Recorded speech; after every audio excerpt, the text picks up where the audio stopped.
Em 2018, o Instituto Mundial de Pesquisa, IPSO, divulgou um estudo intitulado Notícias Falsas, Filtro de Bolhas, Pós-Verdade e Verdade, revelando que 62% dos brasileiros entrevistados admitiram já ter acreditado em notícias falsas, enquanto a média mundial era de 48%. Já o relatório de notícias digitais do Instituto Reuters de 2020 constatou que o WhatsApp é a rede social mais utilizada para discussões virtuais e o compartilhamento de notícias falsas. Dentre os entrevistados, 48% assumiram usar o aplicativo de mensagens como fonte de informação sobre o país e o mundo. Nessa edição de Diálogos na Academia, convidamos dois professores da Universidade Presbiteriana Mackenzie, especialistas na área, a professora doutora Denise Paieiro e o professor doutor Rafael Fonseca, ambos do Centro de Comunicação e Letras. Eles são coautores da obra Fake News, a conexão entre desinformação e o direito, sob organização do professor doutor Diogo Reis, do curso de Direito também aqui do Mackenzie. Professora Denise, professor Rafael, sejam muito bem-vindos. Olá, agradeço muito a oportunidade de estar aqui conversando sobre esse assunto tão importante, né, para todos nós.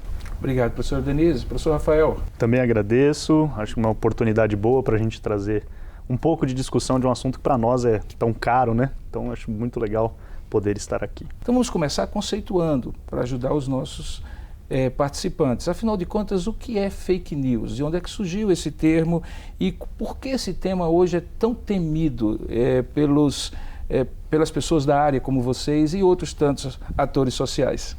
A expressão fake news ela foi ganhar mais visibilidade a partir de 2016, das eleições presidenciais nos Estados Unidos, é quando ela ganha repercussão, começa a aparecer muito o termo fake news. Fake news são notícias falsas, né? Mas a ideia de notícias falsas não nasce lá em 2016, muito antes da internet, enfim. Desde que o mundo é mundo, a gente tem notícias falsas, boatos e mentiras circulando. Mas a partir aí das redes sociais e da forma como as notícias passaram a circular, lá na campanha presidencial de 2016 nos Estados Unidos, esse tema ganhou bastante destaque. E, professor Rafael, por que isso é tão importante? Por que esse tema é tão temido em termos de comunicação atual? Por quê? Na nossa área, ela é bastante importante falar disso, porque as fake news, nessa ideia de serem notícias fraudulentas, elas têm um impacto muito grande. A internet, como a professora Denise estava comentando, ela deu amplitude para esse tipo de comunicação. Não só para essa, mas as falsas ganharam visibilidade, ganharam volume. Então elas podem impactar, têm um poder de impactar sociedades inteiras. Elas têm potencial para derrubar governo, para levantar governo. Ela tem potencial para matar pessoas. Nós temos casos de notícias falsas, inclusive no Brasil, que pessoas foram mortas por conta de um boato que rolou, de uma fake news, de uma notícia falsa que aconteceu e a população revoltada com aquela pessoa foi lá, mataram uma pessoa. Então, o impacto dela é que pode ser muito, muito grave. A gente estuda isso dentro do jornalismo, dentro da ética jornalística, dentro da praxis jornalística, nós ensinamos aos alunos e tentamos passar isso da responsabilidade social que o jornalista tem. O jornalista tem uma responsabilidade. Ele tem que tomar cuidado com aquilo que ele escreve, ele não pode escrever qualquer coisa, falar qualquer coisa. E aí nós, na faculdade, tentamos ensiná-lo a se preparar para isso, né? E muitas vezes os produtores dessas fake news, dessas notícias fraudulentas, são pessoas, na maioria das vezes, mal intencionadas. E aí essa intenção é justamente a de causar um dano, de criar um mal-estar social, político e por aí vai. Por isso que para nós é tão importante, porque o impacto é muito grande, além do fato de estar intimamente ligado com a nossa profissão de jornalista, né? Então, há uma confusão social do que o jornalista faz para o que acontece com fake news. Eu estou vendo que vocês participaram desse texto, desse livro, Fake News, a conexão entre a desinformação e o direito, que foi publicado pela coordenação do professor Diogo Reis. De que trata exatamente o capítulo que vocês escrevem dessa obra, que já está na 3ª edição, portanto tem tido uma aceitabilidade muito grande no mercado? A gente fala bastante sobre o que é o jornalismo, né? Então, e sobre a diferença entre um erro jornalístico, porque os jornalistas, como qualquer profissional, eles erram pouco, né? Mas a gente tenta não errar, a gente ensina na faculdade para os alunos técnicas para não errar, mas tem erros. Então, a diferença entre o erro jornalístico e a mentira.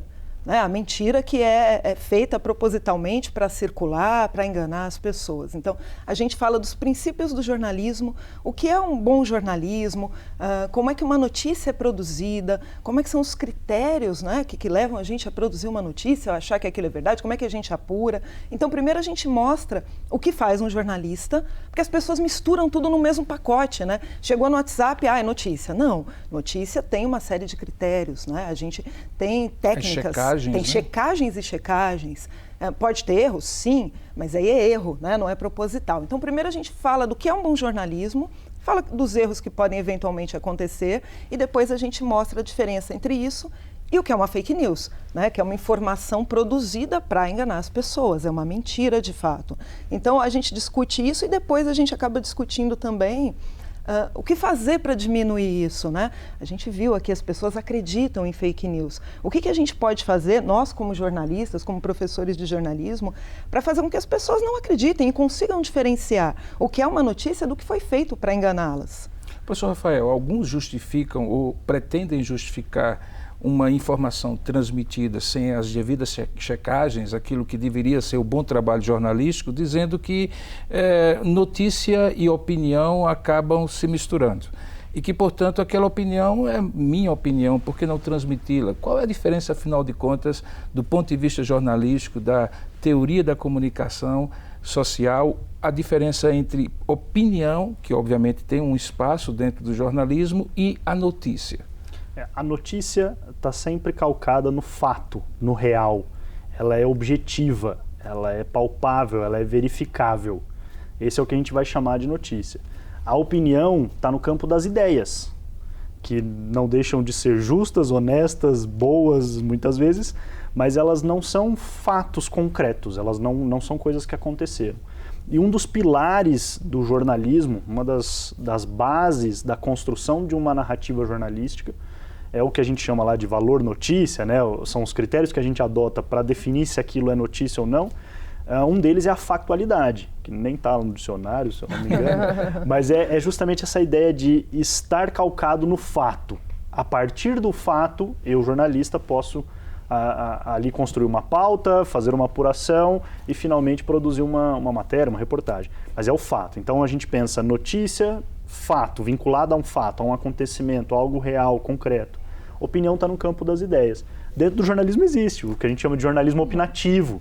É quando você vai ter ali discussões de ideias acerca de um determinado fato. Mas aquilo não é uma notícia. Os próprios editoriais são opiniões, né, oficiais daquele órgão de informação ou daquela agência que seja. Agora, professora Denise, do ponto de vista até mesmo psicológico, o que explicaria a necessidade de alguém, se é que é uma necessidade, de emitir uma informação falsa, uma fake news, se com os instrumentos que se tem hoje de checagem, isso pode ser facilmente denunciado e claramente exposto como uma mentira. O que levaria alguém a fazer isso, sabendo que pode ser flagrado como um criminoso que está fazendo um crime à luz do dia? Tem algumas coisas, né, que favorecem isso.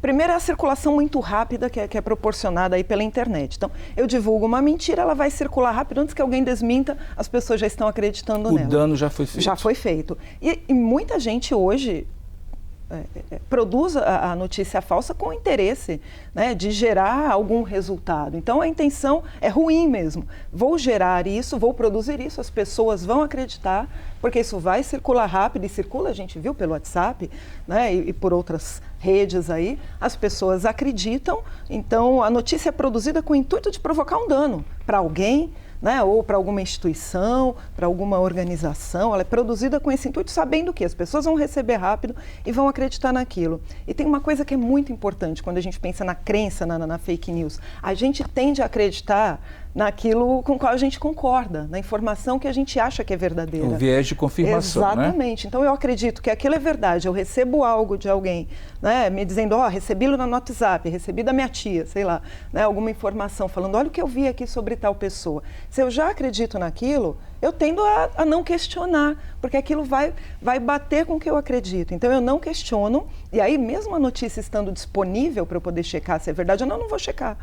Porque bateu com aquilo que eu quero. O que eu vou fazer? Vou passar adiante.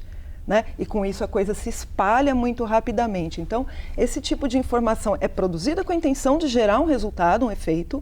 Muitas vezes é proposital, sim. Conta com a velocidade da circulação de informação e conta com cada uma das pessoas que não vai checar. Né? Que vai ver, minha tia falou, o outro falou. Então é verdade.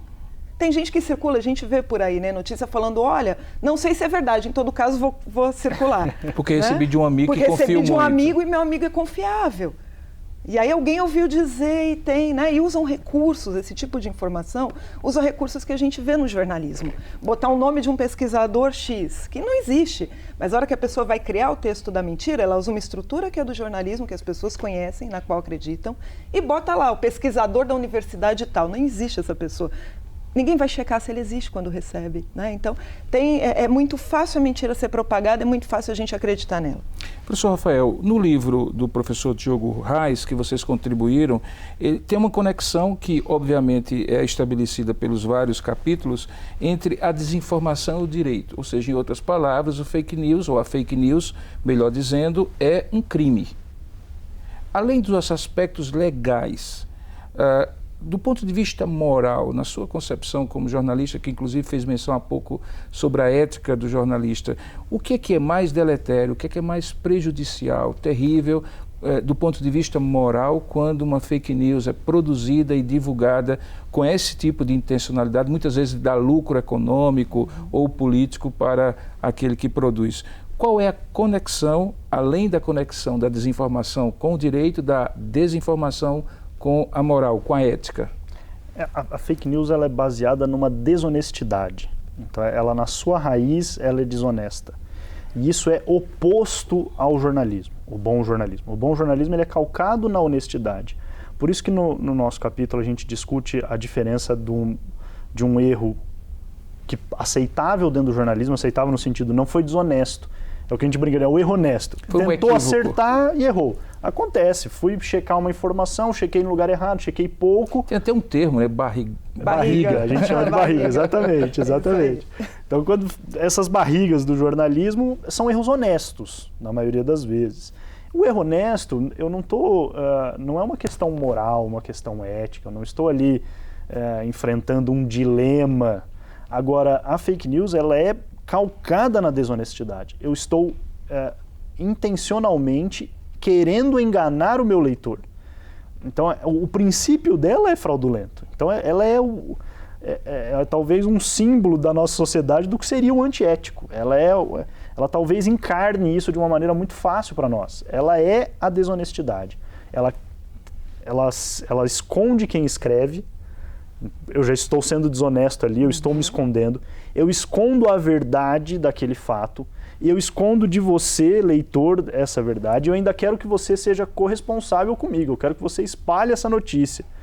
Então eu estou intencionalmente tornando você um parceiro meu nessa maldade. Ela é toda desonesta, ela é toda antiética. Não escapa nada. Nada. Pois não, professora. Só complementando, né? O jornalista morre de medo de errar. Ele erra, mas é porque a nossa profissão, né? Que fica, quando um jornalista comete um erro um pouco mais grave, então todo mundo fica sabendo, né? Então aquela pessoa profissionalmente ela fica até marcada. O grande terror, né, do jornalista é cometer uma barriga. Por quê? Porque todo mundo vai saber quem foi. Né? Então, é completamente diferente de uma notícia que é feita para ser mentirosa. Né? Ok. Bom, após o intervalo, nós vamos discutir como evitar fake news, como combater fake news. E eu vou também provocar o professor Rafael e a professora Denise para falar sobre o mau jornalismo quando muitas vezes ele produz não fake news, mas opiniões como se fossem fatos. Fica aqui conosco, daqui a pouco Diálogos na Academia volta.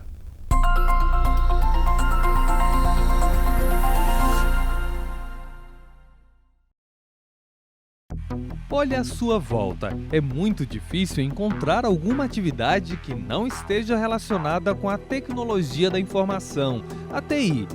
Vendas, produção industrial, finanças, você depende dela em casa, quando usa o celular, em qualquer lugar. Mas nada disso funciona sozinho. É preciso ter gente muito capacitada para garantir que essa estrutura funcione de forma eficiente. São profissionais com excelente remuneração e altamente requisitados. É um mercado com enorme carência de profissionais. Estão sobrando vagas. Quer fazer parte desse mercado? Então faça um curso superior na área de TI no Mackenzie. São 3 opções. Ciência da computação. Você aprende a criar soluções essenciais para o funcionamento de sistemas informatizados, como ferramentas de processamento e armazenamento de dados, programas de segurança, entre outros. Sistemas de informação. Aqui se formam os profissionais que criam os mais diversos aplicativos e programas para computadores, sites, celulares. Aqui eles também desenvolvem habilidades de gestão de setores de informática. Tecnologia em análise e desenvolvimento de sistemas. É um curso mais rápido, de perfil técnico, que também forma especialistas em criação de programas e aplicativos. É uma forma ágil de se habilitar para o mercado. Em todos os cursos, você tem à disposição uma infraestrutura de altíssimo nível. Aprenda teoria e prática de forma dinâmica, em sintonia com todas as inovações da área. Você ainda pode participar de cursos extracurriculares para aprender novas tecnologias. E o Mackenzie mantém parceria com grandes empresas de tecnologia, que garante oportunidades únicas. Temos também cursos extras e laboratórios ultramodernos para desenvolver aplicativos para mobile com bolsas auxílio e equipamentos cedidos aos alunos selecionados. É por isso que os 3 cursos têm um incrível índice de empregabilidade. Eles são referência para o mercado. Faça parte do mercado mais vibrante do momento e seja mais um profissional disputado. Comece uma carreira em TI no Mackenzie.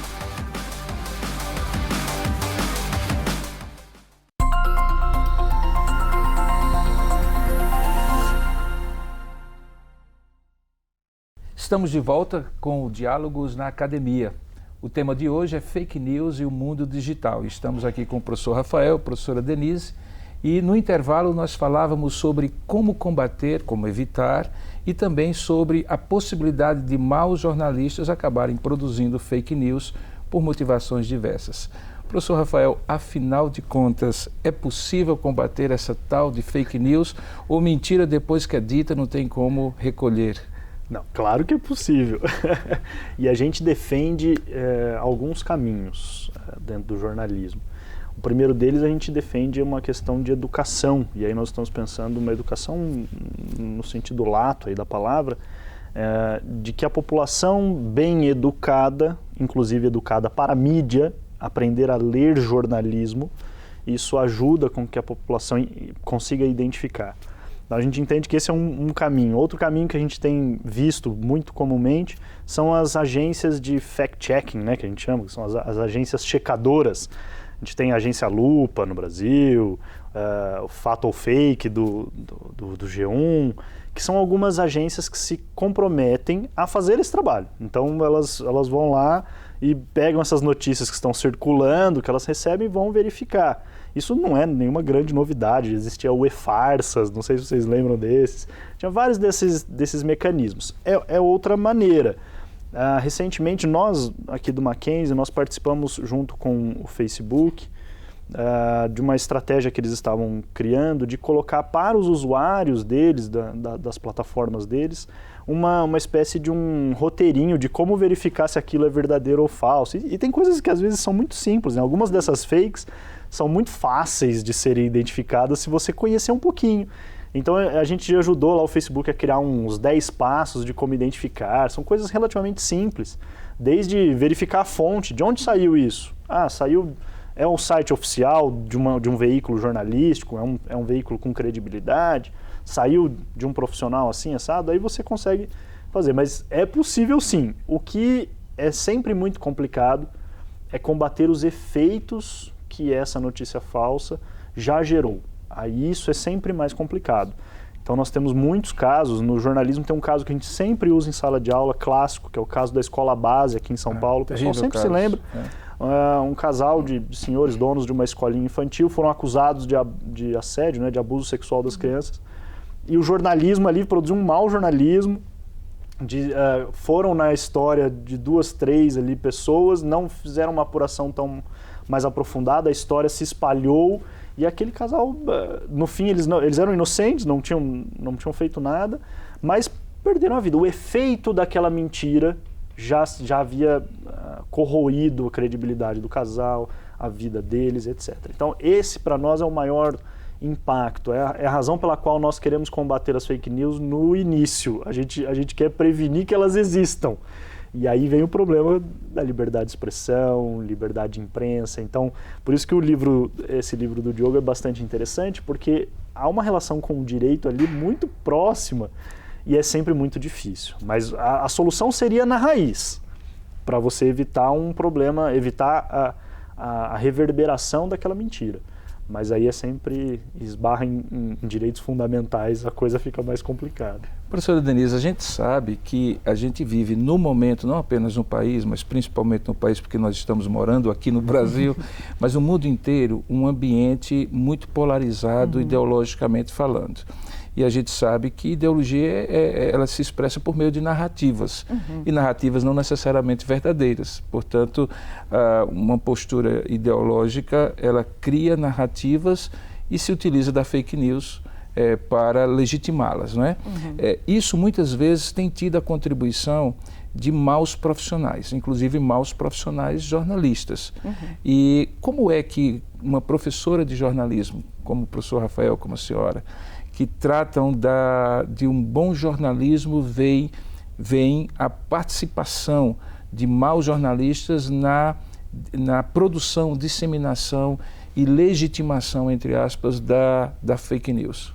Primeiro embora seja impossível ter controle sobre isso é muito triste, né? Para nós, assim, principalmente quando você está falando de pessoas que estudaram para aquilo, que estão usando aquilo que aprenderam de uma forma ruim, né? Então, é ruim, mas acontece, né? Então, o que a gente prega, né? Que as pessoas tenham transparência, que os veículos tenham transparência quando estão falando o que é uma notícia e o que é opinião. Todo veículo tem um olhar para o mundo, né? Que a gente chama ali de linha editorial. Então, cada televisão, cada rádio, cada jornal, cada conglomerado de comunicação, ele vai ter um olhar para o mundo, as coisas que ele considera mais corretas que outras.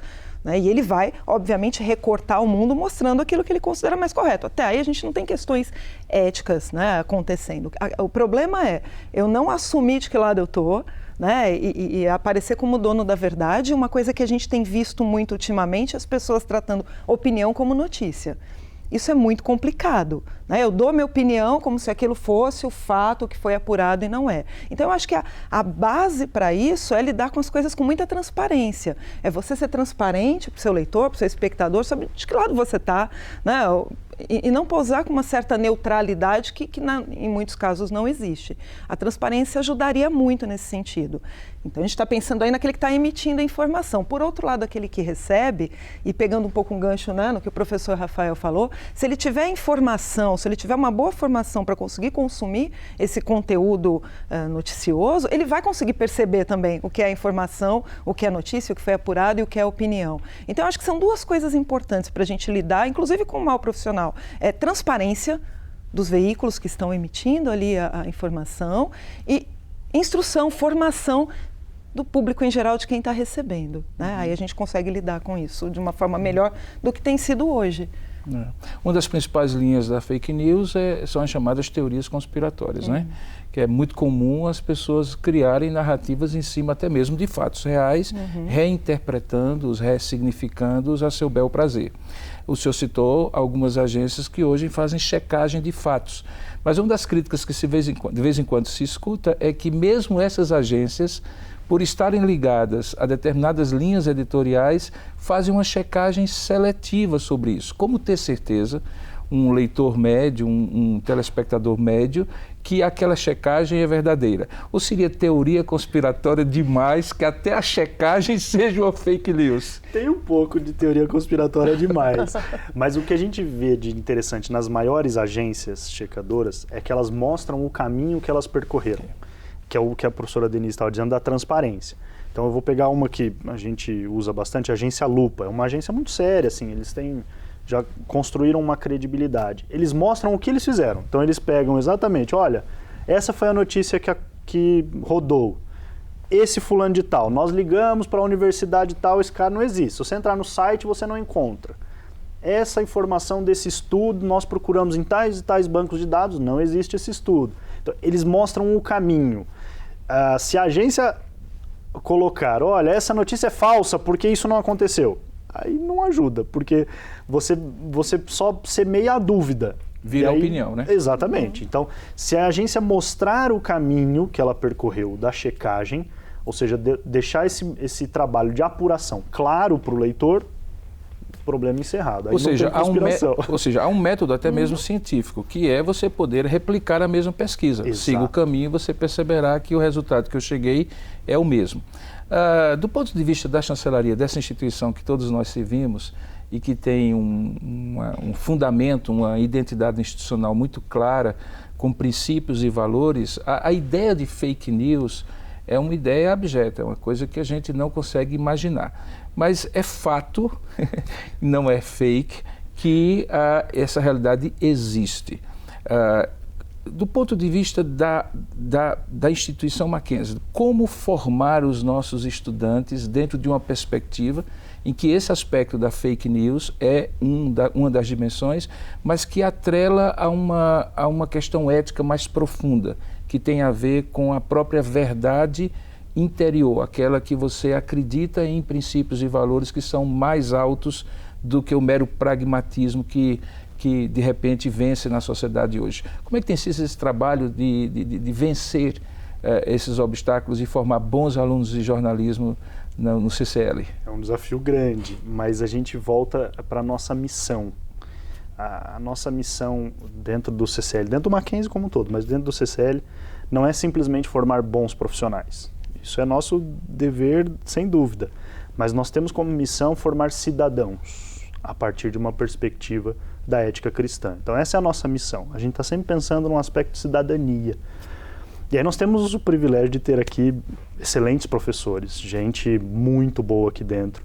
E a gente consegue amarrar dentro do nosso currículo algumas discussões que fazem com que o aluno cresça nesse sentido, com que ele aprenda nesse... Nosso foco é o aprendizado do aluno, que ele possa aprender essa ética profissional, que no nosso caso, profissionais da comunicação e das letras, né? A gente tem uma articulação no currículo que nos favorece, nós construímos dessa maneira.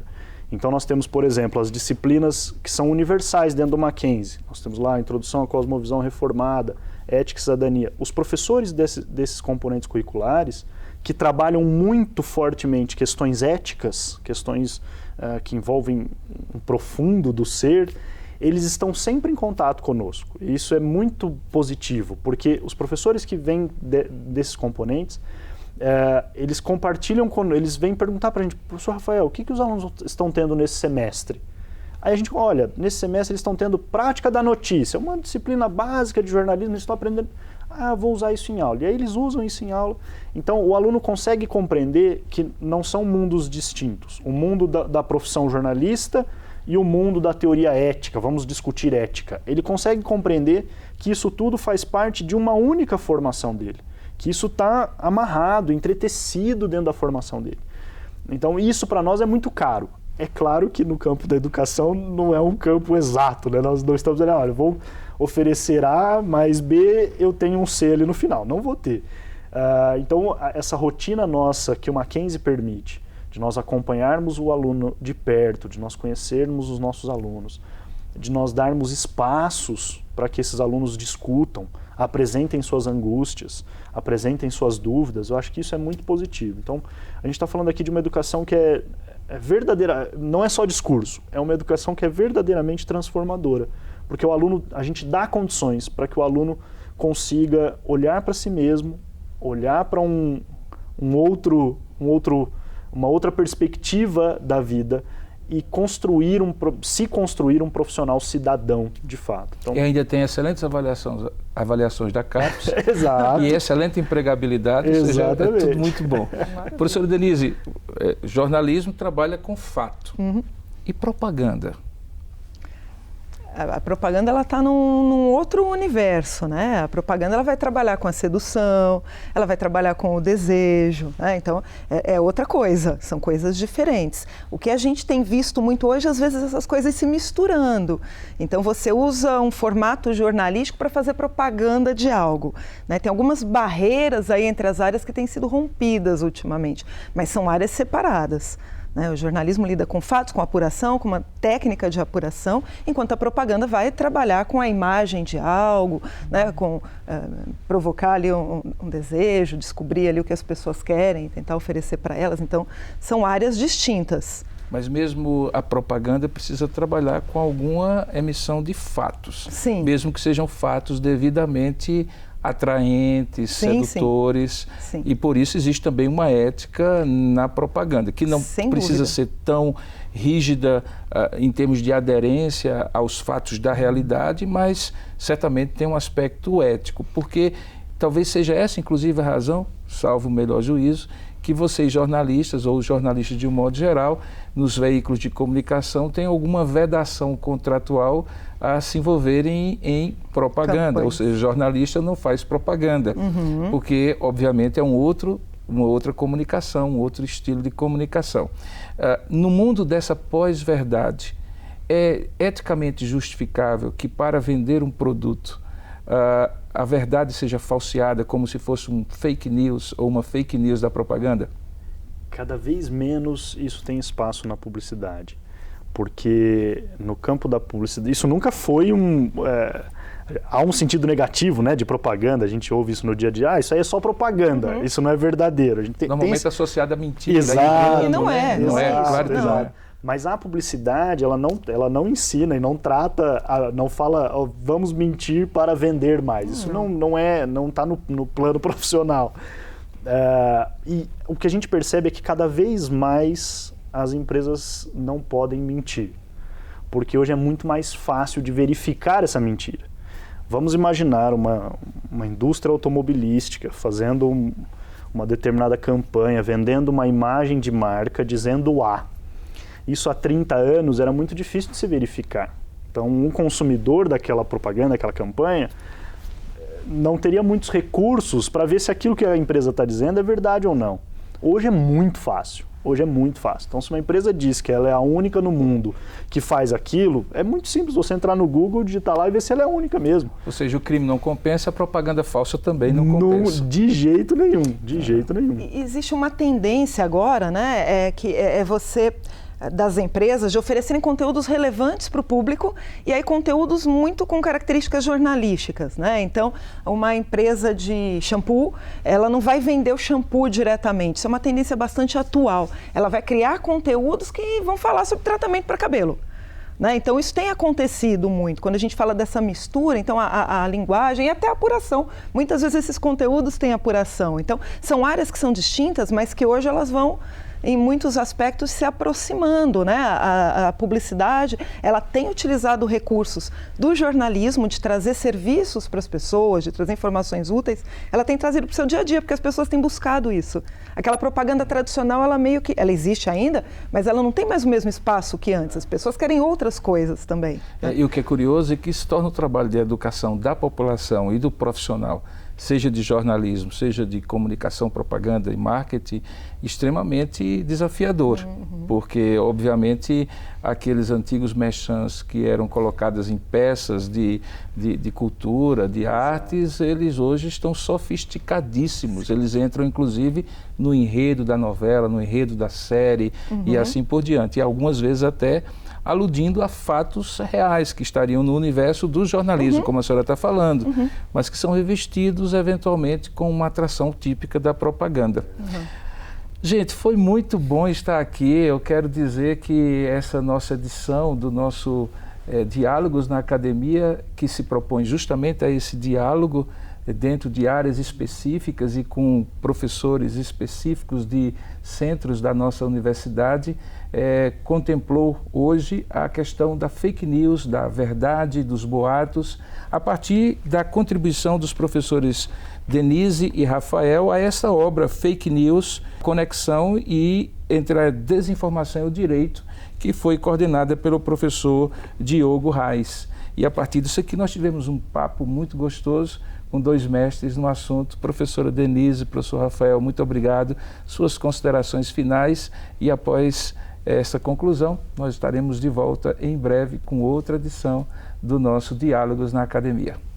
Quero agradecer muito pela conversa, por trazer esse assunto à tona, ele é muito importante, né? E se eu posso deixar um recado para as pessoas de forma geral, duvidem. Se alguma coisa chegar e tiver... Está muito, muito bom isso aqui, sempre duvidem daquilo, vão checar, né? Peguem informação em veículos diferentes, vejam a origem e vão ajudar a combater a fake news. Não passe para frente aquilo que não tem certeza, né? Se eu posso dar algumas dicas assim que resumem isso que a gente falou, é isso, cada um cuidar um pouquinho para não virar um propagador de fake news, né? Que bom, obrigado. Também agradeço a oportunidade de nós podermos dialogar sobre esse assunto. E, na verdade, eu quero deixar um desejo meu de que nós tenhamos melhores notícias, né? Que nós possamos compartilhar notícias boas e coisas boas acontecendo, não só tantas coisas ruins que nós temos noticiado, mas que possamos ter um futuro de notícias melhores, né? Bem, nós estamos chegando ao final do nosso Diálogos na Academia com os professores Denise e Rafael, um papo muito gostoso aqui, falando sobre fake news, pós-verdade, diálogos na academia, é isso. É quando a gente pode conversar sobre verdades e sobre toda a estrutura dessa universidade com professores capacitados como esses que nós tivemos aqui. Então, até lá, nós voltaremos com uma outra edição, com outro programa Diálogos na Academia e eu quero contar com você. Muito bom, muito obrigado.